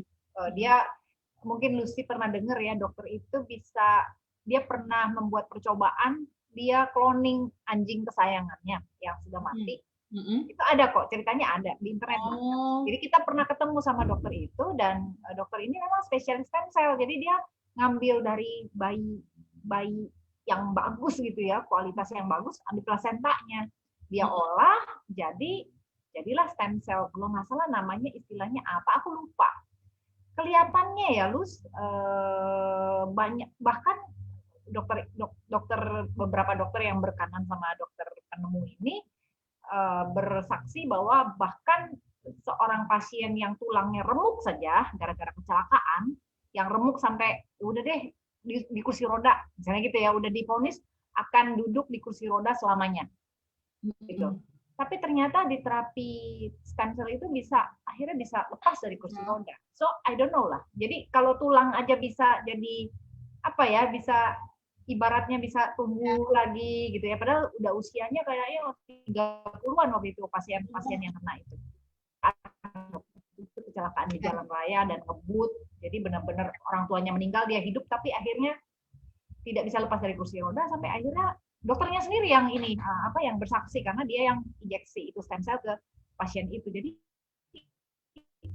I don't know, mungkin bisa kali ya, Gus ya. Benar sih, memang stem cell itu adalah masa depan bagi terapi medis, Ci. Cuma nanti belum dikembangkan aja, gitu. Soalnya lagi-lagi, Ci, duit untuk penelitiannya. Ya, untuk penelitiannya juga, Ci. Untuk penelitiannya juga kan di Indonesia belum terlalu ini banget ya. Nggak jor-joran gitu loh penelitiannya. Tapi mudah-mudahan kedepannya pasti ada jalan lah. Ya. Memang udah ininya. Benar banget. Makasih Ci infonya. Ya, sama-sama. Ya. Oh iya Pak, ini saya lihat Facebook juga nih ada yang nanya, apakah autoimun sama dengan anafilaksi shock? Saya jawab itu enggak, sama, beda. Anafilaksi mungkin kita pernah dengar ya, yang kalau minum obat atau disuntik terus badannya kayak kulitnya terbakar semua. Stephen Johnson syndrome. Nah, itu lebih ke reaksi alergi yang berlebihan. Sama seperti tadi dermatitis itu juga reaksi alergi. Memang mirip ya, alergi dan autoimun mirip-mirip, tapi sebenarnya itu berbeda. Seperti itu. Oke. Thank you, dokter. Queen atau Bro Mac, masih ada pertanyaan? Kira-kira? Masih ada yang ingin di-sharing juga? Aku tadi ngomong-ngomong olahraga ya. Aku ini mungkin nggak tahu ada hubungannya dengan materi hari ini atau enggak ya. aku pernah baca begini, kalau kita olahraga itu pun sebenarnya jangan terlalu berlebihan ya, karena begitu memaksa metabolisme itu sebenarnya nggak sehat juga ya untuk tubuh kita. Benar nggak sih dok? Gitu. Atau Bro Rudi mau jawab silakan. Bro Rudi kan jago olahraga nih. Mungkin Pak Rudi dulu boleh. Oke. Ada pernah dengar kali gitu. Gini, sebetulnya olahraga itu masalah habit sih, kalau menurut saya sih ya. Kalau kita lakukan secara rutin ya, dari mulai yang biasa hingga yang ekstrim, kita lihat kemarin di maraton ya, 42 kilo itu banyak yang usia di atas 50 sampai 60. Mereka masih bisa. Bukan maraton lagi, triathlon. Itu banyak atletnya di atas 60 tahun. Jadi kok mereka nggak ada masalah gitu? Kok bisa gitu ya? Ya karena mereka mulainya udah dari puluhan tahun sebelumnya kan, bertahap. Ya. Jadi yang saya setuju, Bro Mike, yang tidak boleh dilakukan itu kalau tidak pernah olahraga sama sekali terus ekstrim. Nah, betul. Oh, itu pasti nggak boleh karena itu tubuh kan belum terbiasa. Tapi kalau saya lihat ya kan kemarin kita mengadakan challenge 1 bulan itu ya. Ya saya ngomong sama teman-teman muda, kalian masih umur 30, 20, masa cuma jalan kaki? Kita yang kakek-kakek aja udah masih lari gitu ya. Maksud saya begini, kalau kita lihat ya budaya di barat ya kan ada yang bagus-bagus kita tiru kan ya, baca bukunya, terus cara berpikirnya. Dan satu hal yang saya tiru tuh mereka tuh olahraga itu udah jadi habit.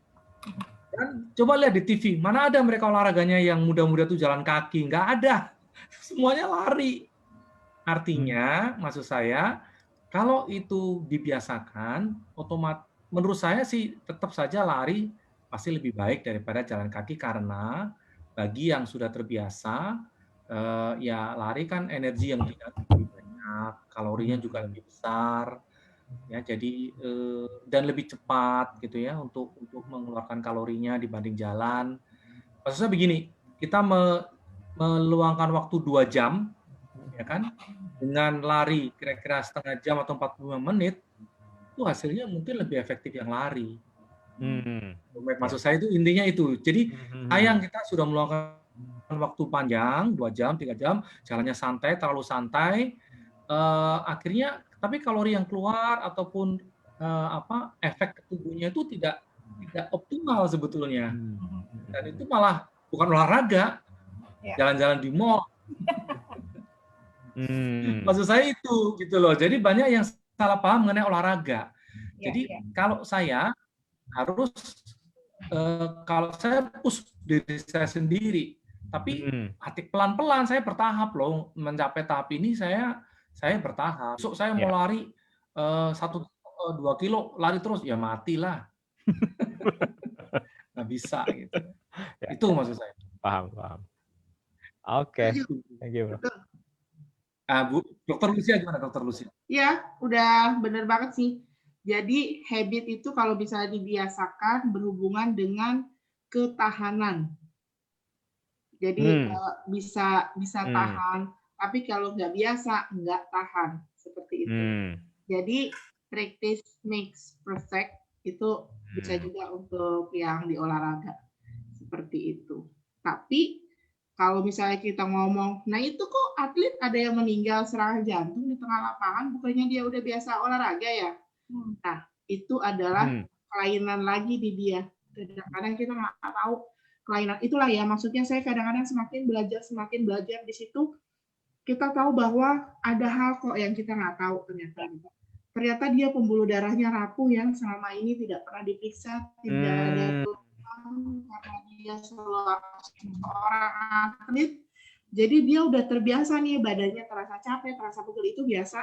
Padahal itu merupakan suatu sign atau warning dari penyakit seperti itu. Jadi intinya adalah kita kelola hidup kita masing-masing, mengenali diri itu yang penting. Terus selebih dengan berusaha ya, entah itu usahanya maksimal atau usahanya minimal seperti saya ini. Disampingkan lagi dengan sisihkan suatu ruang bahwa ada hal yang tidak bisa kita kendalikan. Seperti itu, kira-kira. Sudah. Keren. Queen, mau nambahin, Queen? Ya, aku penasaran kapan seorang dokter hematologi, ya ahli hematologi, menyatakan bahwa seorang pasien autoimun itu dapat remisi. Bukan sembuh, remisi itu berarti udah lewat ya, maksudnya masa-masa ininya ya, mungkin ya, terus ya, masa-masa dangernya mungkin gitu ya. Dia udah melalui satu fase, berhasil gitu loh, terapi-terapi yang diberikan untuk autoimun gitu. Gimana sih, Lu? Kapan sih dokter bisa memberikan sebuah label, udah ini pasien berhak atas pasiennya dapat remisi gitu, remission gitu. Jadi intinya remisi itu adalah tidak ada gejala. Tidak ada gejala. Oke. Ya, dan kadang-kadang tidak ada gejala itu bukan hanya semata-mata karena habis minum obat terus gejalanya hilang, enggak. Tapi emang gejalanya lagi nggak muncul aja gitu. Jadi ini tidur gitu ya? Ya, entah kemana, mungkin gejalanya lagi liburan gitu. Jadi orangnya nyaman, tenang, beraktivitas, tidak ada keluhan. Nah itu remisi. Atau juga mungkin lagi ada gejala, terus kan kita ke dokter kontrol. Terus oke, berarti obatnya ditambahin yang ini gitu. Terus mereda kan, itu remisi juga gitu. Jadi ada memang gejala. Intinya adalah gejalanya memang tidak ada, entah itu karena diobati atau memang lagi nggak ada aja. Oke, tapi bisa sekali-sekali muncul ya, Lus ya? Ya. Kalau ada pemicunya ya. Tapi bisa juga sepanjang tahun nggak muncul, bisa juga. Oke. Nah, otomatis dengan kalau lagi remisi gitu, dia nggak makan obat pun nggak apa-apa ya, Lus ya? Ada yang nggak makan nggak apa-apa, ada yang memang harus dijaga untuk tetap minum supaya mencegah. Oke, jadi tergantung mungkin seberapa ininya ya, seberapa sakitnya ya. Oke. Ya. Aku lumayan ngerti ini karena Frans kan di grup kita kan ada Frans Indrata ya. Itu sering kan sharing tentang sakit. Iya. Akhirnya paham gitu. Iya. Dia saat ini katanya lagi dapat Indrata. Iya. Frans pernah menulis mengenai penyakitnya autoimun itu dan cukup memberikan wawasan buat kita semua itu ya, Frans. Sekarang dia katanya tahun ini pengen remisi ya, pengen dapat remisi. Dan sebenarnya banyak loh Pak Rudi, teman-teman kita yang kena autoimun. Mulai bermunculan lewat cerita-cerita itu kan, sakit yang diderita ada challenge-challenge itu. Jadi aku pikir semakin dia kenal sama dirinya sendiri, terus nge-share juga ke kita, kan kita jadi tahu nih, ternyata banyak teman-teman yang bermunculan juga, aku juga pernah ini akhirnya ya siapa tahu ya, mungkin lewat Wellness Day ya Pak Rudi, kita bisa merangkul teman-teman kita yang itu ya. Kita bawa dokter untuk cerita tentang sakitnya itu, jadi ya edukasi buat kita juga. Ini jadi itu curcol bermanfaat. Iya, curcol bermanfaat. Kata gini, posting nggak boleh ngeluh, nggak boleh yang sedih-sedih, harus semangat lah. Namanya manusia. Siapa tahu sedihnya itu membuat, dia pernah sedih juga. Sama gue. Berarti nggak apa-apa dong. Iya, gitu ya, Ci ya. Betul. Bermanfaat kan. Curcol bermanfaat, ya. Dokter. Ini ada data nggak ya yang mengumpulkan misalnya apakah ada kecenderungan segala sesuatu tentang autoimun ini ya, dan mungkin varian-variannya lah atau apa ya yang mirip-mirip, itu ada kecenderungan meningkat nggak? Mungkin beberapa puluh tahun belakangan ini gitu misalnya? Mestinya sih ada, tapi ini saya kemarin memang nggak cari karena saya malah baru terinspirasi mengenai kecenderungan terdiagnosa karena apa? Dulu kan kesadaran orang masih kurang seperti yang Kak Rudi bilang, akan penyakit masih kurang. Terus modalitas pemeriksaan juga mungkin pemeriksaan red, pemeriksaannya itu sampai meriksa DNA loh. Autoimun itu sampai periksa DNA-nya, dsDNA, tromboplastin, trombo apa. Saya aja kalau suruh nyebutin detail harus lihat dulu, nggak bisa hafal luar kepala gitu. Jadi memang sepertinya sih lebih banyak ya pasti, karena itu tadi kesadaran meningkat, dokternya ada, pemeriksaannya ada, jadinya orang lebih kamu ini. Jadi bukan sekedar puskesmas ya, pusing, keseleo, masuk angin aja. Penyakit itu sekarang udah banyak dan berkembang. Tapi kalau misalnya ini boleh sih saya usahain, nanti saya cari ya. Mungkin nanti saya share di FB Like ya. Ya. Kalau ini. Tapi Apalagi yang bisa, apalagi ada data yang nyambungin ke teori konspirasi tuh. alah, kita sambung-sambung. Oh iya kan, kita kan makin banyak plastik ya, makin banyak macam-macam kan. Iya. Iya, jadi sengaja kita dibikin sakit autoimun. Kebiasaan makanan kita kan juga beda ya, pasti ya 50 tahun lalu dengan sekarang aja kan udah beda ya gitu loh. Iya. Oh, apakah ada gitu kan, misal, I don't know deh gitu loh. Tapi emang ada paling bagus gitu. itu memang ya kembali ke makan itu loh, makan raw, fresh food. Atau minimal cuma 1 kali masak. Kapan-kapan ya kita ini ya datengin nutrisionis. Kan kita rencana mau ngomongin masalah diet tuh. Iya. Ya lagi dicari narsumnya. Kita cari narsumnya. Semedi dulu. Teman-teman ada yang ahli nutrien gitu ya, ahli gizi. Nah, nanti bisa kita ajak ngobrol di sini juga tuh. Karena kalau topiknya diet kelihatannya yang ikut banyak deh itu. Ya pasti. Coba, Pak Rudi, diumumkan dong ke grup, mungkin ada teman-teman yang punya iya. Sekalian iklan kita. Ya. Sekalian iklan ya. Iya. Sekalian kalau ada cara diet tanpa harus diet. Jadi bulan depan kita targetnya bicara mengenai diet. Ya. Ada satu sohib kita yang hari ini 3 hari katanya puasa ngebleng. 72 jam tidak makan ya. Wow. Sudah diet macam-macam kali ya. Nanti kayak Rina Gunawan loh, hati-hati loh. Oh, iya betul. No. Justru itu. Nanti kalau kita puasa mah boleh, kalau puasa boleh itu. Puasa. Ini puasa dan beliau ini sudah sering puasa, jadi tidak perlu khawatir. Dia sudah sangat ahli dalam soal puasa. Ahli dalam hal puasa, ya. Tapi ini aku senengnya dari Like ya, saling peduli. Yes. Kita tahu, dia lagi diet, gitu kan? Oh, ini baru habis ini. Kita jadi tahu, gitu. Tapi aku sendiri sih memang cukup teratur puasa kok. Aku puasa merokok. Aku puasa merokok. Cukup bagus. Apapun yang kita coba lah.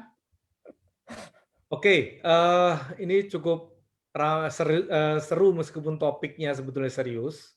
Jadi masih ada dari Bro Mac atau Queen? Aku udah. Dari aku cukup. Oke. Saya mau rangkum sedikit saja hal-hal yang poin-poin yang penting, mungkin terutama buat teman-teman yang baru tahu itu apa autoimun, ya, bahwa penyakit ini adalah disebabkan oleh kekebalan tubuh kita yang tentara di dalam kita tuh yang malah menyerang organ-organ tubuh kita sendiri. Penyebabnya belum diketahui sampai sekarang, ya.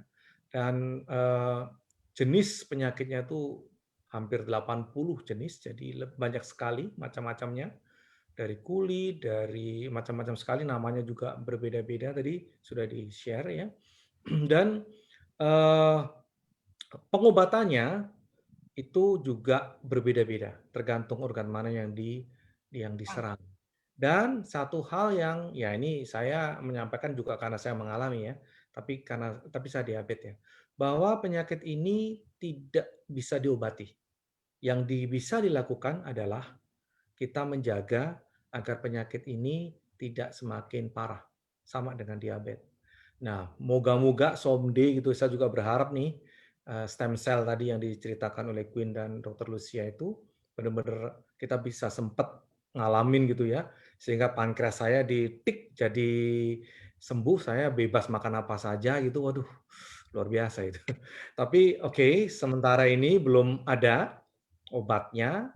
Jadi bagi yang teman-teman yang autoimun ya, seperti kemarin cerita Dr. Kurnia sebelumnya ya, kemarin ada yang bisa disembuhkan itu diabetes. Dr. Kurnia bilang itu hanya ada di buku Coping How. Itu jawabannya yang saya ingat ya. Dan saya ulang-ulang tuh, ingat ya. Jadi kalau diabetes bisa disembuhkan itu adanya hanya di buku Coping How.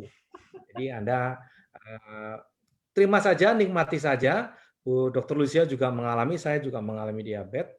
kita nikmati, dan jangan lupa tadi ya, pencegahannya sebetulnya basic lah, kita hidup sehat, olahraga, ikutin aja tantangannya Imelda Tagalung itu yang bulan ini olahraga ya, bulan lalu kita jalan kaki lari, ikutin tiap hari, sharing, ngobrol, pasti akan bersemangat lah ya, bersemangat. Jadi terima kasih yang sudah memberikan motivasi buat kita semua ya, dan kita juga saling memotivasi nih. Tadi kan Queen cerita, ternyata kita tuh saling care gitu ya.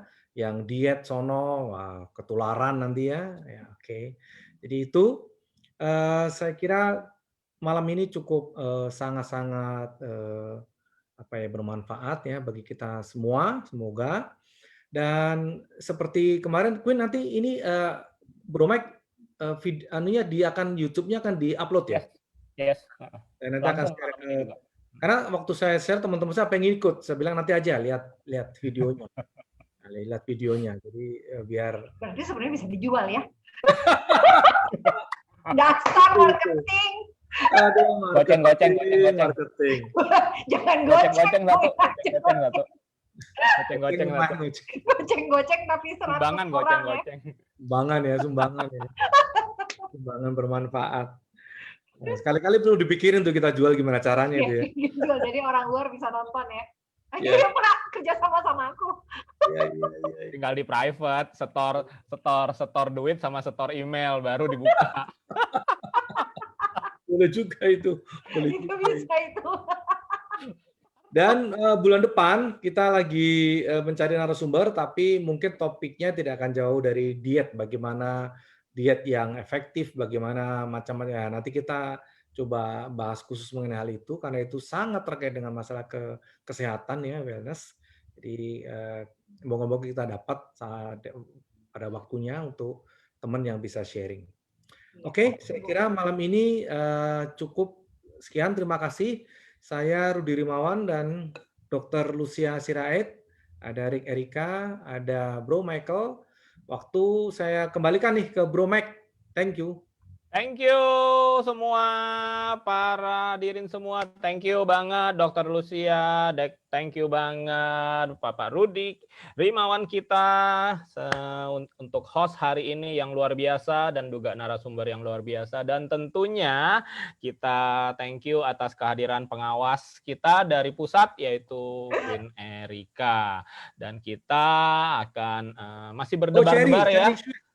Cherry, jangan lupa Cherry. Iya, kita masih berdebar-debar untuk nanti kita menerima hasil evaluasi tentang kerja kita hari ini. Seperti apa nanti ada nilainya dari beliau akan menentukan tingkat komisi kita nanti di akhir bulan. Sampai berapa? Oke, thank you semua, Cari. Thank you juga atas kehadiran Anda di belakang layar, walaupun samar-samar, tidak terasa, tapi begitu berguna. Ya, diam-diam menghanyutkan. Kata anak sekarang diam-diam menghanyutkan. Diam-diam. Jadi kalau Cari bicara dengan Cari Suez ini pasti tidak jauh-jauh dari sesuatu yang tidak tampak, tetapi berdampak. Nah, tidak tampak tapi berdampak. Nah, itulah Miss Cari Suez. Oke? Thank you semua teman-teman. Di Like Indonesia dan jangan lupa aku persembahkan Queen Anda untuk menutup acara ini. Silakan Queen. Ya ampun. Oke. Jadi teman-teman jangan lupa tadi pesan dari video Sasa ya, yang model itu bahwa terimalah kelemahan, kekurangan, juga sakit penyakit sebagai bagian dari diri kita, sehingga kita nggak menolak ya, nggak ada rasa marah, nggak ada rasa kecewa, tidak menolak, tidak. Jadi mungkin mukjizat bisa terjadi dalam arti mungkin gejalanya bisa diperingan atau mungkin ada jalan untuk kesembuhan karena kita nggak bergelut dengan rasa marah, rasa kecewa, atau rasa rasa tidak berdaya. Jadi itulah kuncinya adalah loving ourselves. Seperti challenge-challenge yang ada di Like Indonesia, 30 hari loving, maksudnya 30 hari mencintai diri sendiri. Jadi Oke.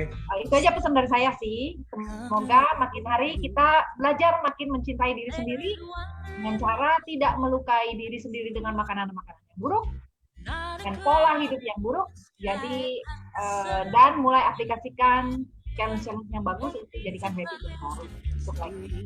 Itu aja sih, Pak Mike. Sampai jumpa di acara berikutnya. Tunggu terus tiap bulan ya, Wellness Day sama Pak dan dokter. Tiap Kebo minggu kedua ya.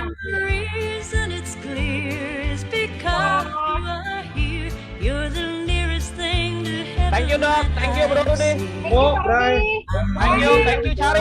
Thank you Pak Rudi. Like a lot Cari, thank you Queen. Ya. Saya Bye Ella. and good night. Bye bye.